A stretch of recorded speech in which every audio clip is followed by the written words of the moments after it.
Mas falar em papietagem, eu fiz uma viagem a Natal e visitei uma feira de arte e eu vi uma escultura feita em papietagem. Era um gato, mas era um gato fantástico, num realismo perfeito. Era uma obra de arte maravilhosa e eu comprei. Eu comprei e trouxe para Salvador. Até hoje tenho esse gato feito em papietagem. Olha que tem muito tempo que eu comprei. Até hoje eu tenho. Mas uma obra de arte fantástica. Mas, João, falando ainda do artista João Gonzaga, você, quais lutas você travou? O que é que você define como tendo sido uma fase mais difícil da sua vida? Uma fase difícil da minha vida é quando a gente acredita que, pelo fato da arte e ser da Bahia, porque aqui na Bahia tem um detalhe muito importante. As pessoas dizem que o baiano não estreia, não nasce, né? Estreia. né? E é uma coisa impressionante. Tanto isso da papietagem e de outras artes no contexto geral, é uma coisa que já está em nós, sobretudo no Nordeste, mais precisamente eu digo da Bahia em Salvador, tem muito artista. Mas aqui na Bahia há uma coisa que é muito complexa. Porque a maioria da arte, não discriminando crença de ninguém, a maioria dos movimentos artístico-culturais estão envolvidos com religião, sobretudo de matriz africana. Sim. E quando você não é partícipe de algum movimento desse, você vai ficando meio que de fora. E aí tem as leis de incentivo que muitas vezes colaboram muito mais com essas portas que, por exemplo, você vai apoiar um projeto, mas o projeto tem um pé dentro da raiz da cultura religiosa africana, dos terreiros e tal. E os outros projetos que não fazem parte disso ficam de fora. Porque é uma lei que apoia isso, e eu acho interessante. Mas tem que apoiar os outros. Então, como eu não faço parte desse movimento, muitas vezes eu fiquei de fora. Porque eu preferi ficar de fora. Eu nunca tive interesse em envolver. A Bahia confunde.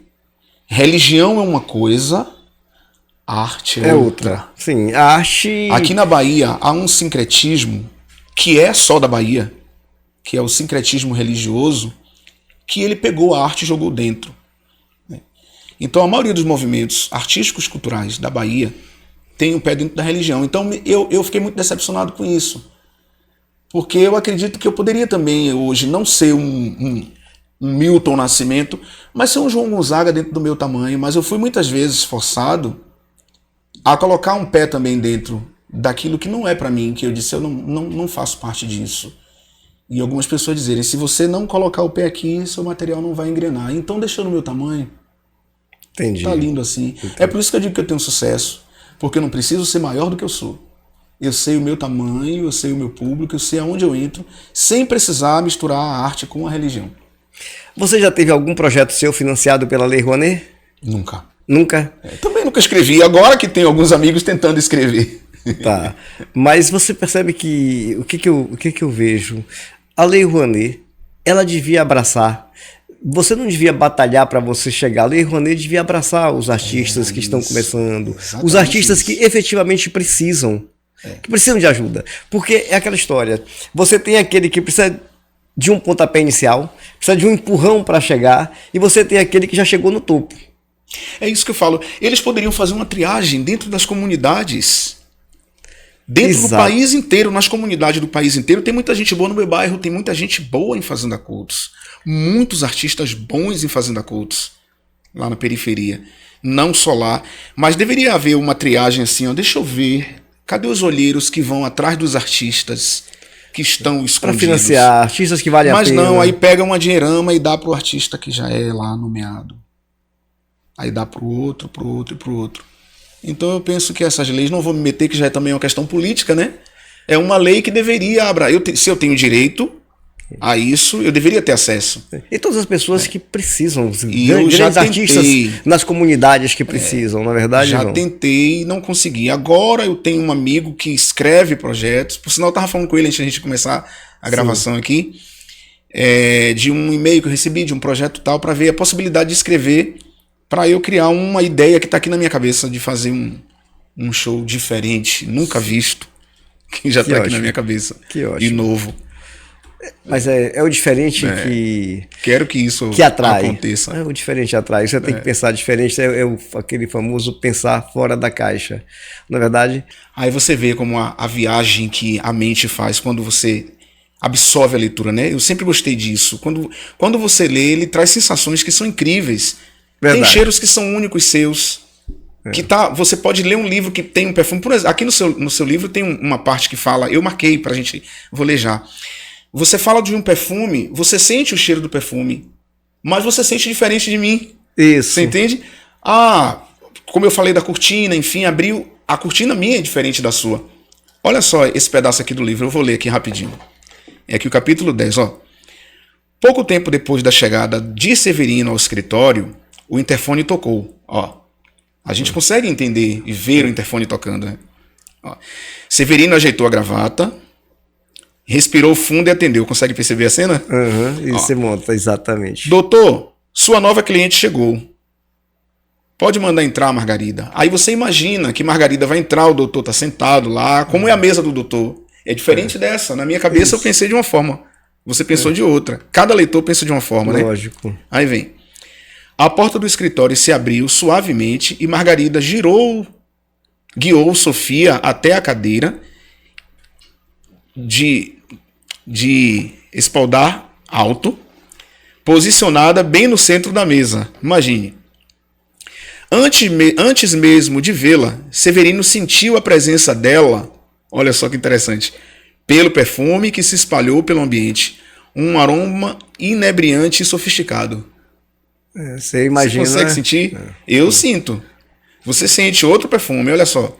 A fragrância era hipnotizante, uma mistura envolvente de jasmim e baunilha, equilibrada pelo frescor cítrico do limão siciliano. Mas o que realmente lhe conferia um caráter marcante era o fundo amadeirado de patchouli e sândalo, um rastro sensual e provocante feito para deixar lembranças. É impressionante, cara, quando você tá empolgado, envolvido com a leitura, que vem essas nuances de cheiro, de espaços, de dimensões, de lugares, de pessoas. De repente, o cabelo dela tinha uma presilha dourada, mas caía metade pelo ombro para frente, um pouco para trás. A leitura tem isso. Na verdade, o livro você consegue sentir sabores, cheiros, né? Essa é a sensação que o livro transmite para cada leitor. E como você disse, cada leitor tem uma percepção diferente do outro. Você consegue imaginar o seu perfume. E é o que deixa a leitura sofisticada e gostosa.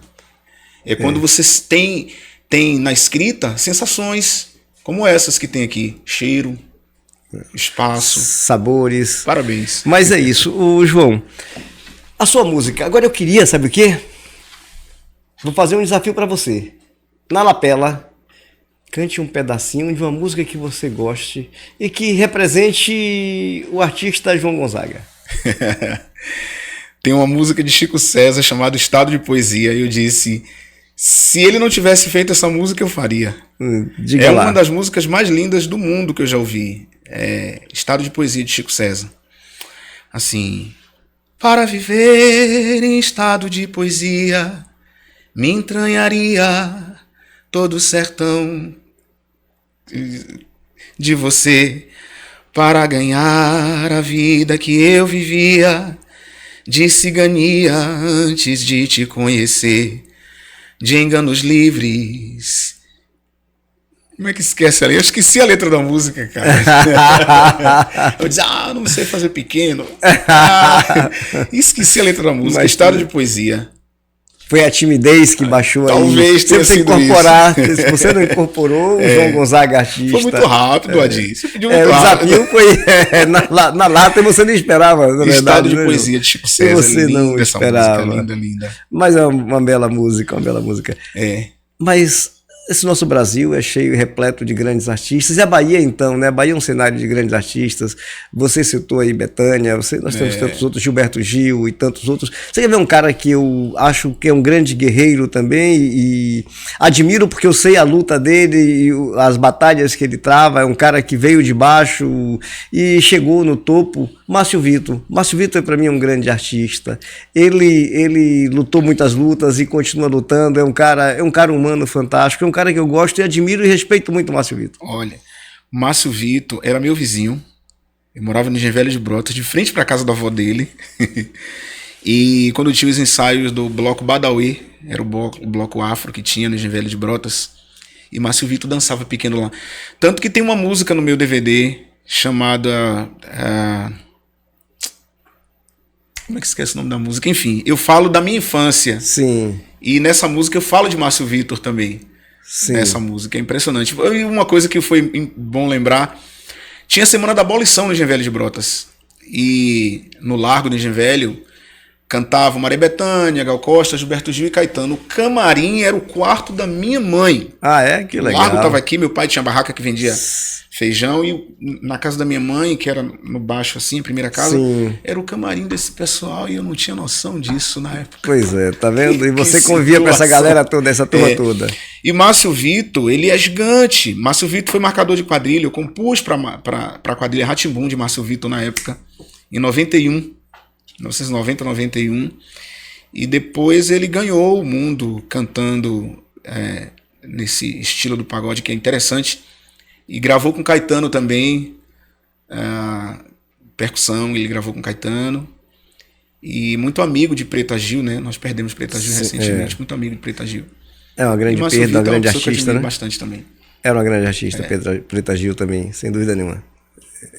Mas como eu disse, a Bahia é um celeiro de grandes artistas, de grandes nomes. Você tem artistas na arte cênica, na canção brasileira, você tem na literatura, nós temos grandes escritores também, a Bahia é um celeiro realmente de grandes personalidades. Você vê, tem compositores que estão no meu repertório, eu estou com um show agora, chamado Recôncavo, tem compositores no meu repertório que são Roberto Mendes e Jorge Portugal, então pouca gente sabe que eles compunham, né? Então tem músicas impressionantes deles no meu repertório. Esse que eu vou falar... não é baiano, mas é um dos melhores do Brasil, o paraibano, baixinho, Chico César. As músicas desse cara são de uma sofisticação Chico César, gigantesca. Tem que ouvir mais Chico César. Ele é um dos novos agora, assim, por assim dizer. Não novo na idade, mas no cenário em relação aos outros todos. Chico César vem tentando também, né? Ganhar espaço nacional e mundial, e ganhou no tempo dele, e é um cara gigantesco, um paraibano gigantesco, Chico César. A voz, o que ele compõe, ele tem um disco que foi o primeiro, chamado Aos Vivos, que é impressionante, e dali ele começou a criar outras coisas. Agora, falando do João Gonzaga, o João Gonzaga gravou o DVD em 2009, lançou em Angola, todo autoral. Foi em homenagem à minha mãe, o disco Matarandiba. Ele tá no YouTube também. Bate lá, Matarandiba. Vai aparecer o disco. Tá onde o seu... Tá no YouTube.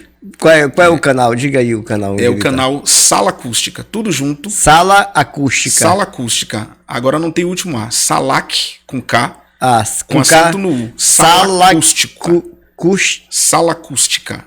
Salac Ústica, com acento no U. Sala Acústica. Tá, então com K.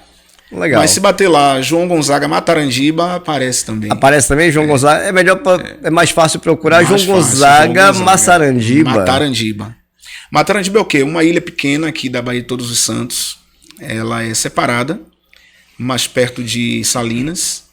E minha mãe é de lá, dessa ilha. Aí meu pai do Recôncavo, de lá de Cachoeira, o que é que eu quero?